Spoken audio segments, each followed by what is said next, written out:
You people have called you the real Tony Stark.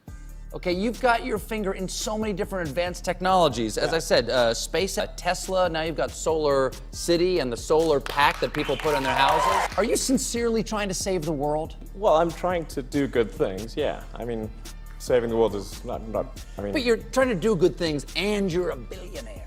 I mean... Yeah. That seems a little bit like either superhero or supervillain. You have to choose one. I'm trying to do useful things. I mean... Oh, hello there. YouTube Game Magnus did a couple things wrong here. Back at it again, just dunking on Elon Musk because, like, what's wrong with the guy? Also, as a side note, I want to say that Elon is also like a fake sociopath and a fake nerd and a fake megalomaniac. Like, if the guy wanted to be considered a god emperor with his money, he could literally solve world hunger and then be known as the guy for the rest of history that solved world hunger. But instead, he's doing this. So I don't even think he knows what he's doing. He is not even some evil genius. He's just a dummy with a lot of money. Like, seriously, if I wanted to be considered a god like people consider Elon, I would solve every problem in the world. And then that way we would have a freaking utopia with my excess money. And so I would still have billions left over. But I guess I'm just not built for that. I really love talking about Warhammer, and I want more people of color to know about Warhammer so they can at least get into the lore. Don't play the game kind of sucks. Do one-page rules instead, but the lore is to die for. So more colored people in Warhammer, please. So is Elon Musk the worst father in the entire galaxy? That is what we are here to talk about today. Step on it, Daddy!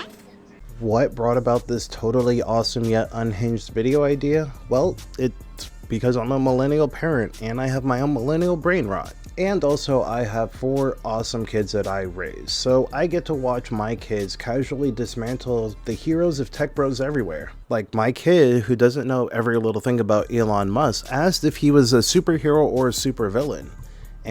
And without a second thought, I just instantly replied, he's like the Emperor from Warhammer. He thinks he's saving humanity, but he doesn't actually care about the humans. And I mean, honestly, think about it. Watching Elon's latest attempt at building his own legion of tech boys through his Doge initiative, I'm starting to think that I was cooking here. So let's talk about it today. Let's explore this a little bit. Let's talk about how a real-world billionaire somehow manages to be a worse father than one of fiction's most notoriously terrible dads. I mean, we are talking about a man who makes the emperor of mankind, you know, the guy who literally engineered his children as weapons and then emotionally neglected them until half of them started a galactic civil war. Yeah, Elon makes that man look like a contender for Father of the Year.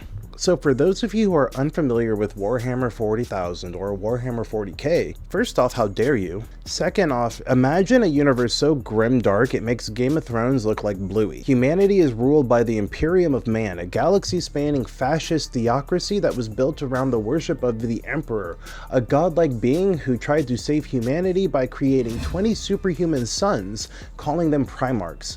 Half of them rebelled, leading to a civil war that makes succession planning at Tesla just look completely stable. Today we are going to be following a pattern of parental neglect that starts with Elon's newest child and ends with his eldest daughter's heartbreaking public disownment. And along the way, we'll see how both men's obsessions with legacy over love creates the same tragic outcomes, whether in the grim darkness of the far future or on Twitter in 2025. While the Emperor's decaying corpse presides over a golden psychic lighthouse, Musk is presiding over a decaying Bluebird app that has become humanity's psychic outhouse. Both fathers are both enthroned in palaces built from their children's abandonment. Alright, so let's start with Elon's latest addition to his ever-growing collection of poorly named children. At this point, he is up to 13 kids right now, and that is a number that would be impressive if he could remember all their names. And also, before anyone tries to call me out and call me like a soy boy or something like that, I have 4 kids, which means that I am at least like 33% as powerful as you would consider Elon for having 13 kids. And that also means that I am probably 33% more powerful and 33% more closer to Elon than you, the hater, typing the comment right now. So don't. Just don't. Get some help. You may have your crypto coins, but I sleep in a bed with my wife. As I stated earlier, the Emperor of Mankind created 20 Primarchs, but at least like he gave them cool names like Magnus the Red and Lehman Russ. Musk is out here naming his kids like they're debugging variables. Bibbidi bop bop a dip bop, anyone? And like me just saying that, you know which kid I'm talking about.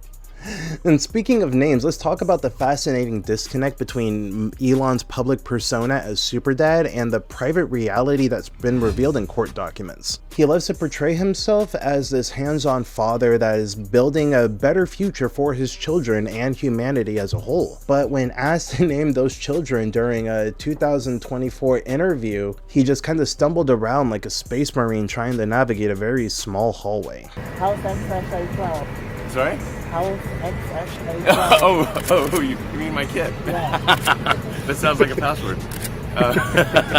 Yeah, he's great. At least, like, the Emperor of Mankind had the decency to number his legions. Like, Musk can't even remember which kid belongs to which startup launch party. Like, court documents from 3 separate custody battles would paint a picture that would even make Big E himself be like, damn dude, you need to calm down with that. Got missed birthdays, unattended medical emergencies, and communication primarily through executive assistants. One ex-partner even testified that Musk once responded to a medical emergency by sending a Tesla autopilot update, because nothing says I care like a software patch when your kid is needing stitches. The Emperor of Mankind's problem was viewing his sons as weapons first and children second. Musk seems to view his kids as brand extensions and living props to reinforce his image as a tech visionary. It's like the difference between engineering super soldiers and creating social media influencers, except somehow the super soldiers got more parental attention. Like, in contrast to the custody hearing revelations, the Emperor of Mankind at least showed up to rescue one of his sons, Angron, who ended up in like some gladiatorial slave planet. He did leave Angron's friends to die though in the middle of the rebellion though, and Angron got to see all of his friends butchered. But compare that to a man who reportedly couldn't even be bothered to attend his child's medical emergencies. It kind of puts this whole sacrificing everything for humanity's future in perspective when you can't make it to the ER, doesn't it? And speaking of failed attempts at legacy building, let's talk about Doge real quick. Not the cryptocurrency though, that's another example of Elon missing the point entirely. I'm talking about the Department of Government Efficiency, his attempt at creating his own legion of tech bros to revolutionize government. So going back to Warhammer, the Emperor crafted his Primarchs through ancient genetic science and psychic mastery. However, Elon assembled what the media dubbed the Doge Kids, a group of 19 to 24-year-olds with zero government experience and apparently even less self-awareness. Think about it like this: the Emperor created beings like Magnus the Red, master of psychic powers and forbidden knowledge. Elon gave us Edward Korenstein, a 19-year-old who got fired from an internship for leaking company secrets and then bragging about it on Discord. Once again, these two line up side by side. 20 superhuman demigods to lead humanity's armies. 40-something tech bros who called federal employees dinosaurs and refused to turn on their cameras during video calls. Like, this man is trying to recreate the Space Marines using only LinkedIn recruiters and cryptocurrency developers. At least when the Emperor's sons rebelled, they had the decency to do so dramatically. Elon's Primarchs, they just get caught posting racist memes and writing paid-walled substacks about, saving America that contain nothing. And also, in defense of the Emperor, I mean, he at least had a method to his madness. Each Primarch, like I said, they were carefully crafted with specific traits and purposes. So Rogel Dorn was made for his fortification expertise. Rabute Gilliman was known for his organizational genius, like the best accountant in the whole galaxy, best way to really sum it up. And then once again, Magnus the Red for his psychic prowess, because, he did nothing wrong. So instead of getting just specially crafted superhumans, what do we get with Doge? Well, we get Edward Big Balls Korenstein and then a bunch of kids who say that they want Indian people to not be here anymore. One man built empires and fortresses, and the other just sent dubious Discord messages to God knows who using taxpayer-funded Wi-Fi.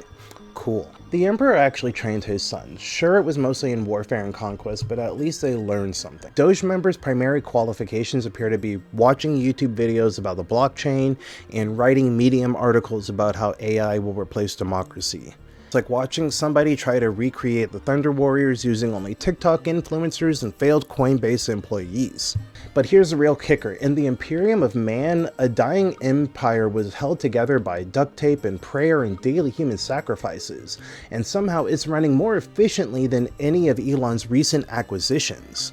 Like, think about that. A million worlds of bureaucratic nightmares managed by people who think that computers are both worshipped and heretical are still functioning better than Twitter under Elon. The administratum might take 1,000 years to file your paperwork, but at least they'll eventually file it. Meanwhile, Tesla's customer service makes a grim dark future just look positively utopian. So really quick, let's pivot and talk about February of 2025. While the Emperor at least had the dignity to keep his family disputes within the family until they literally went nuclear, Elon really seems to enjoy making Twitter a family court live stream. So you remember when he called that NASA astronaut, someone who's actually been to space, an arsler and an idiot for correcting his misinformation about stranded astronauts? The Emperor might have been a terrible father, but at least when he humiliated someone, it was for grand universe-spanning reasons. Musk does it because somebody suggested that maybe, just maybe,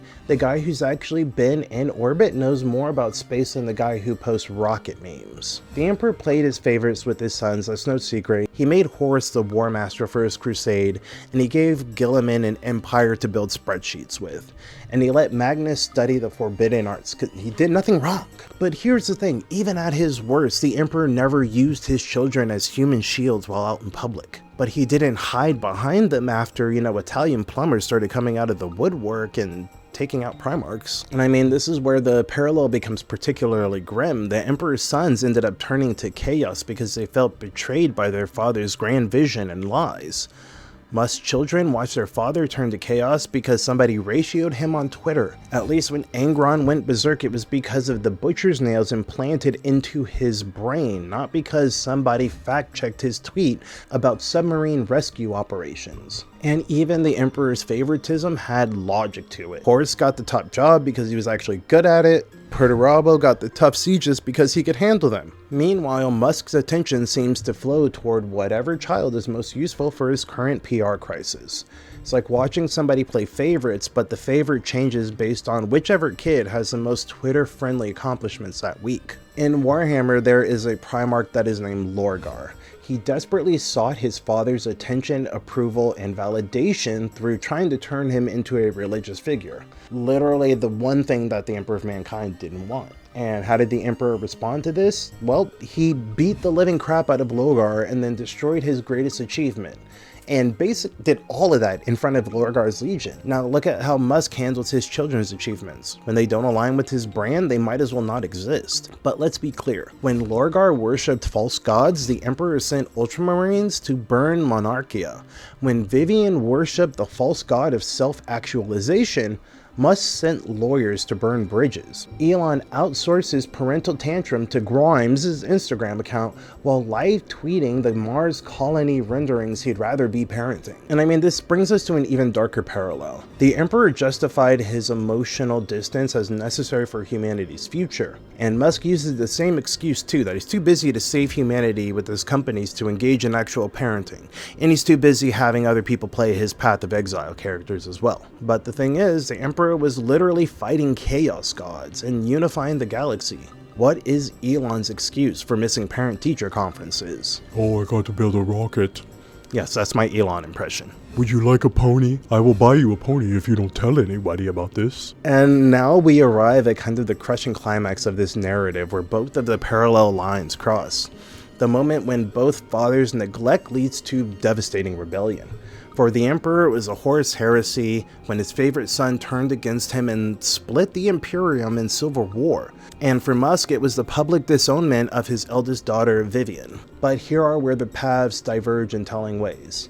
The Emperor, for all his faults, at least recognized the gravity of his children's rebellion. When his sons turned against him, he understood it as a failure of his own grand design. The Horus heresy wasn't just about one son's betrayal, it was about the fundamental flaws in treating children as tools rather than people. He understood that. It was too late, but he at least understood that. Musk, on the other hand, seems to view his children's independence as a personal affront to his brand. When Vivian sought to forge her own identity, his response wasn't to reflect on where he was as a father and where his values were in raising his child. It was to double down on the very behavior that drove her away. While the Emperor faced his failures in the Battle of Terra, Musk wages his wars through passive-aggressive tweets and media appearances, like just very weak energy. And I mean, this is where the comparison gets almost painful if it wasn't just so pathetic for Musk. When Vivian came out as transgender and sought to separate herself from her father's legacy, Musk's response was to publicly mock transgender identities and essentially declare her dead to him, even dead naming her. It's like watching somebody make the Emperor's mistakes in real time, but without any of the galaxy-spanning stakes to justify the collateral damage. Like, think about this. We have the Emperor, a being who literally called himself the master of mankind and demanded galaxy-wide worship in a feudal way, not religious. But he showed more emotional intelligence in handling rejection than a man who built his brand on being a genius. And while the Emperor's failures led to a galaxy divided and chaos gods just running all over the place, at least he recognized his failures. Musk seems to view his children's desire for autonomy as a marketing problem to be managed, rather than an actual human relationship to be repaired. So, to conclude, to wrap up, if I had to pick between these terrible fathers, and this is like choosing to get either punched in the face or kicked in the nuts, I'd probably go with the Emperor. At least he had actual galaxy-spanning responsibilities and genuine chaos gods to fight. Plus, he did give us those sweet, sweet Adeptus Custodes.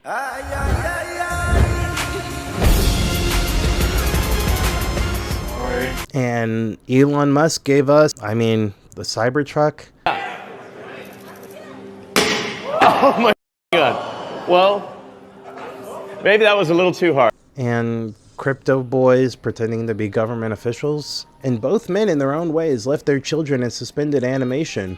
The Emperor literally with the golden throne, and Musk figuratively by forgetting most of his kids exist unless they're useful. The bar for fatherhood is literally the Earth's core at this point, and somehow both men just keep finding ways to lower it. The Emperor's legacy is a cautionary tale written in the blood of literally trillions across 1 million worlds. Musk's legacy is being written in Twitter threads and court documents. Both people show us what happens when fathers mistake control for connection and empire building for parenting. At least the Emperor had the excuse of being an immortal being who forgotten how to be human. Musk is just a really weird rich guy who chose his weird ex obsession over his children. And as I said before, I am a dad of 4 kids and they're all neurodivergent in their own way. What strikes me most about these stories is the profound human cost. My 5-year-old, she has Down syndrome, so hearing Elon just flippantly using the R slur drives me up a wall. And when said 5-year-old ends up mastering a new skill, her joy and her excitement just lights up the room, and all of her siblings get so happy for her. My 11-year-old has been exploring their gender identity right now, and their courage really inspires me.